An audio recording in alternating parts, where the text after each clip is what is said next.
What is going on, guys? And we are back, and for today's video we're actually installing a 10.1 inch Android radio in the Accord. So as you guys can see, this is the radio right here. I gotta give a huge shout out to eZonetronics. They actually contacted me recently asking me if I wanted to do a video on this, and guys, I've always wanted to try something like this, installing Android radio in my car, but I was never down to buy it. I ended up purchasing just a regular Kenwood radio, double din that goes underneath your radio. Really good radio overall. I've been using that for the past couple months, but I'm really excited to kind of test and see how this one's gonna work out, just because it runs Android on there, which is what I'm super excited for. But hopefully you guys enjoy this video, and let's get started.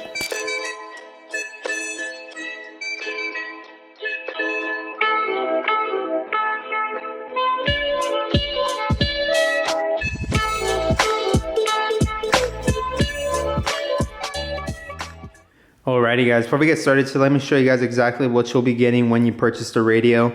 So as you guys can see, first things first is we have the radio itself. It's a 10.1 inch screen, runs full Android, which I'm super excited to try out. Let's see how well that works. You have your climate controls on the bottom, so AC, and then in case you have dual, it also supports dual as well. You have your harnesses. So the first one we'll be looking at is this one right here. This is your AC harness. So this one actually goes plugged into the bottom portion of the unit itself. So if we turn this around, as you guys can see, this is exactly where it's going to be going plugged into. And then the one from the car, so we disconnect the one from the car, it's actually be going plugged into this right here. So this is our AC harness. And then we have our backup wiring, or our backup harness. So if you guys have a backup camera like I do, you're going to be plugging into this. You have your parking sensor wire. And then you have a GPS receiver as well, which actually I'm pretty curious to see how well this works, or if it even works at all. Just because from what I've read before in the past, is not a lot of these work that well. But anyways, it doesn't really matter because this also supports Android. So with Android, you can download like Google Maps, connect your phone to it, and it should work just fine. But like I said, we'll go ahead and test that out when the time comes. We have our harnesses for our amps. So if you're like me, I have an amp for my subwoofer, I have an amp for my speakers. And this also supports front camera, which I found pretty interesting. Only thing you will need, and this is something I found out as I was looking into this, is you need a converter from 2 RCAs to 1. Because when you have each amp, you need 2 RCAs that go plugged into the radio. But this one only supports 1 input. So I'll show you guys exactly what you'll need in case you're in my situation where you need to convert that into 1 RCA. And then you also have your main harness right here. So this one goes plugged into the back right down here, or right up here I should say. And then the harness from your vehicle, from the radio, is going to be going plugged into this unit right here. And then you also get two USBs, which I found pretty interesting just because I've only ever seen radios like this come with one, but they actually give you 2, which I found surprising. And then we also have the owner's manual. Only reason I'm pointing this out, and it's because actually I found this pretty interesting, but if you guys can take a look, this actually comes in English, which I've never seen before. Every time I buy something that's not from the US, it always comes in their language. But this actually comes in English, so huge shout out to them for that. And then we also have wire strippers, we have connectors, we have a Phillips head. My GoPro, which is still broken, kind of works, but I need to get it replaced soon. And then a knife in case I need it. So that's pretty much all you're going to need to get this installation going. Let me quickly show you guys what the inside of the car looks like now, just so you guys can see the before and after. So as you guys can see, we have the factory radio right here. This is basically what we're going to be replacing for today's video. If you guys are curious to see why I have so many pop sockets and a scotch holder, it's because I use this to hold my phone actually. So if you guys have never seen these before, I highly recommend using them. They're super easy to use. I'll link everything down below once again.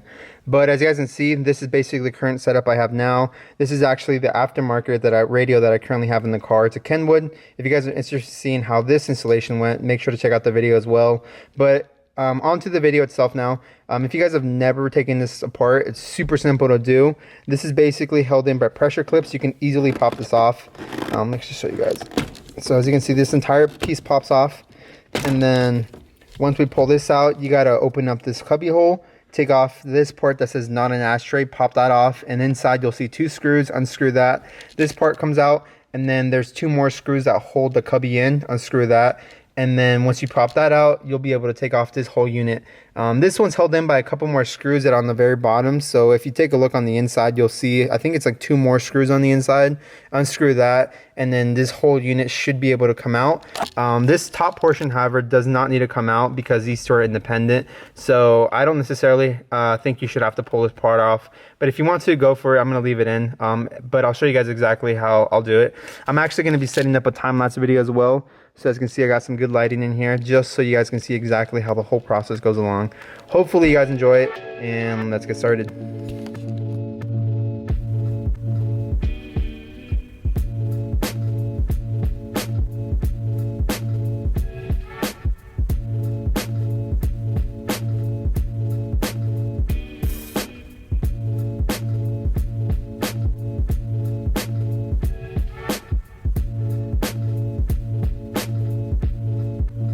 So I just want to quickly show you guys, as you guys can see, I popped it off.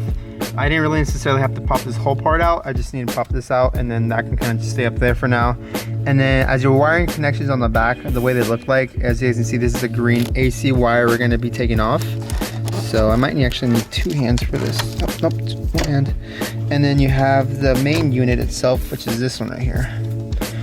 There you go. And then from there, we have successfully taken out our radio. Put that down there for now. So as you guys can see, this is the whole piece that we just taken out. We're gonna go ahead and slide the new piece in and then redo all the wiring back into it. And I'll show you guys exactly how everything goes hooked up together. So I went ahead and started plugging some of this stuff back into the unit itself. Let me show you guys exactly where I plugged everything into. So as you can see, the RCA inputs, we plugged them into that top portion right there, top left. I have my backup camera that goes plugged into the right bottom. And then we have my USB, which is right over here. This goes plugged into the second to far bottom right. And then I'm not sure exactly what this one was for, but it actually goes right here, bottom left. And then there's also another wire from that goes connected down here. And then I went ahead and plugged in all my my wiring harness that goes plugged into the unit itself. So for the blue piece, this blue piece is going to go connected to this blue piece. And as you can see, we have our AC harness as well. We have 1 input, which of course you know what that means. This one goes plugged into that. The only thing you will need to do, and this is something that I've learned as I was wiring everything together, is you have a parking wire, which is this one right here. Where'd it go? This one here, parking. So if you guys don't know what this is for, when the car is in park mode, some certain features of this radio will work. But when you take the car out of park mode, basically what happens is the car tells the radio that, hey, I'm driving now, you cannot play videos, you cannot play certain things. It is law here in the US to have that plugged in. So I'm gonna go ahead and rewire everything. Obviously, if you guys didn't want that, I'm pretty sure there's ways to do that, to get around that. But for this video purpose, we're gonna go ahead and plug that or rewire that. So what I had to do basically was pop this part out. Once again, held in by pressure clips, super easy to pull off. Ran a green wire down to this piece. And if you guys take a look, right here is where your parking brake makes contact. There's a wire that's connected right next to it. You're gonna want to go ahead and use the wire strippers. So you use those orange ones to make a small little slit into it. And then you're gonna basically tap into that. And then I use the connectors, which are these blue connectors right here, to make the connection. So like I said, super easy to do, and that's something you will need to do because obviously it is the law and you need to follow some of these safety standards. But yeah, so I'm gonna go ahead and start plugging this stuff back into here. The only thing I also want to mention is if you're like me and you have a separate harness, because this harness is actually used for both my amps and my lower radio, you can also plug this back in, and instead of plugging this directly into this, you'll just have to plug that into your other harness and then the other harness into that. But for this video purposes, I'm just going to be plugging it straight back into there. Also, one more thing before I forget to mention, this is the 2 RCA to 1 wire that I was talking about. So as you guys can see, this unit only supports 1 RCA input per amp, and obviously I have 3 separate RCAs for a total of 6. So basically what I do is buy this adapter right here. I'll link everything down below in the description, but this adapter basically converts 2 RCAs into 1.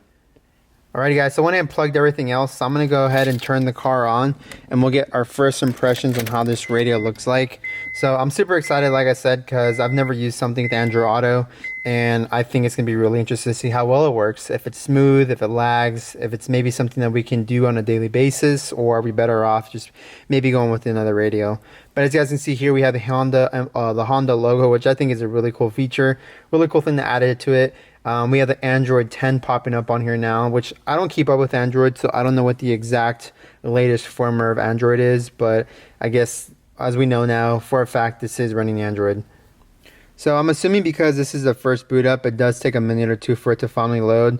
So as you guys can see here, we got the loading screen. My first impression on it is I love the color blue, so I think this looks really dope. But I'm really hoping we can customize some of these options on here, just because I don't know if I necessarily need radio. I don't use that all the time.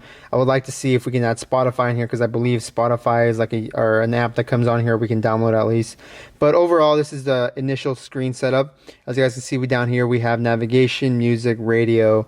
We have our app library, Bluetooth, video, settings, music, the clock interface, and then I'm assuming if we swipe down, like it's suspected, it is like every Android phone, you can swipe down and control some of these settings on here. This one right here is actually pretty interesting. So this is actually our AC controls, which let's see actually. I guess we gotta click auto first, and then we can turn the air on.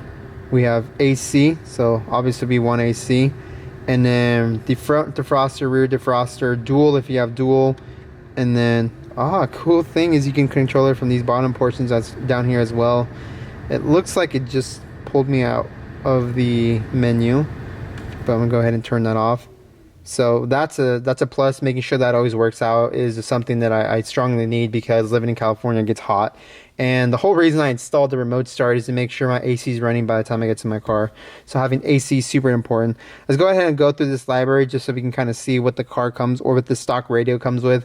You have auxiliary, you have Bluetooth music, car info. Don't know exactly, too sure what this is. It looks like it's just settings about the unit itself. Car kit, which it looks like it's more internal settings that you can customize. Car settings. More settings that looks like you can customize through here. Chrome, which is the Internet Explorer. Easy connections, which looks like this is some type of maps. Never used it before. EQ, Fire Explorer, Google. Here we go. I believe it is another maps. Instructions. Take a look at that. Whoa. Okay, cool thing is looks like it gives you instructions for literally almost any other feature on this thing. So if you have any issues, I suggest go to the instructions and look through this. Pretty sure you'll be able to find what you're looking for. Maps, music, off screen, phone, Play Store where we can download all our apps from, radio, reset. I'm assuming if you want to reset the entire unit, screensaver, settings. Actually, I kind of want to see what settings looks like. Looks just like an Android phone. Let's go back. Spotify, which I'm going to be using almost on a daily basis. I'm going to think SW learning stands for steering wheel controls. So let's take a look real quick. Yep, steering wheel controls of some sort. Toolbox. Don't know what this exactly is, but it looks like it's some type of like setup for maps, because we got GPS, we got OBD, the map copy. Not too sure what that means. Easy Connect. But yeah, so it looks like more settings. Video, voice search, wallpaper, Waze. If you guys have never used before, highly suggest to download it, because it's the lifesaver. If you guys don't know what this is for, it's a community of users, and they have a big community. So anybody driving on a freeway, chances are someone has Waze turned on. So it'll notify you if there's like officers in the area, if there's an accident. It'll reroute you to your fastest route. So I highly suggest using this over any other maps. It is literally a lifesaver. And then last but not least, it looks like we have YouTube. So YouTube is another thing. I'm not too sure how well you'll be able to use this while driving. I don't suggest that at all, but I'm assuming if you have kids in the car or anything, that might be pretty useful to have on there. But it looks like these are all the entire settings. And then on the left side, we have power, home, back, and then volume up, and volume down. So now that I at least know the unit works, I'm going to go ahead and re-plug everything back into the car. I'm going to make it look nice, and then I'll give you one last impressions before we end today's video. So as you guys can see, I put everything back together. This is basically what the car is going to look like for the next couple of weeks. I'm going to currently leave this radio down here for now, only because I don't have the cubby hole anymore. So if I decide to keep this radio in here, eventually I will have to get rid of this and buy a new cubby. But as of for now, like I said, if you guys are interested in purchasing this radio, I'll put their link down below. Once again, thank you so much for EasyElectronics for sending this out. If you guys do decide to purchase one, let them know who sent you. I'm going to give you guys another update video in the future to see how well I like this radio, just because I want to test it out first. Like I said, I've been using this radio for the longest time, so to switch over to something as big as this running Android, super excited to try out. And the very last thing I want to show you guys is actually a backup camera, because I was actually having issues with it the first time I did this. So when I went ahead and put my car into reverse the first time, my screen turned black, and it wasn't until I started playing around with it that I figured out that you got to hold down on the screen. This menu will pop up. When you click on the bottom left button, you'll see it says HD backup car standard. You got to go ahead and switch the settings over to CVBS. At least that's what my car I had to do for, and that's when the backup camera started working. So if you guys buy this radio and you're experiencing some issues, just go ahead and switch over the settings and that should fix it. So that's going to conclude today's video, guys. I had a lot of fun installing this radio. I'm super hyped to test it out. Like I said, I'm going to be making an update video sometime in the future just to let you know what my thoughts on it now that I'll be able to test it out for the next couple weeks. But if you guys are interested in checking or in purchasing this, I'll link their link down below. I'll also link my Amazon store down below in case you guys are interested in anything I use in today's video, whether it's the connectors, the wire strippers, or anything else, the antenna adapter. I'll link everything down below in my Amazon store. Other than that, guys, hopefully you enjoyed today's video, and I'll see you guys in the next one. Later.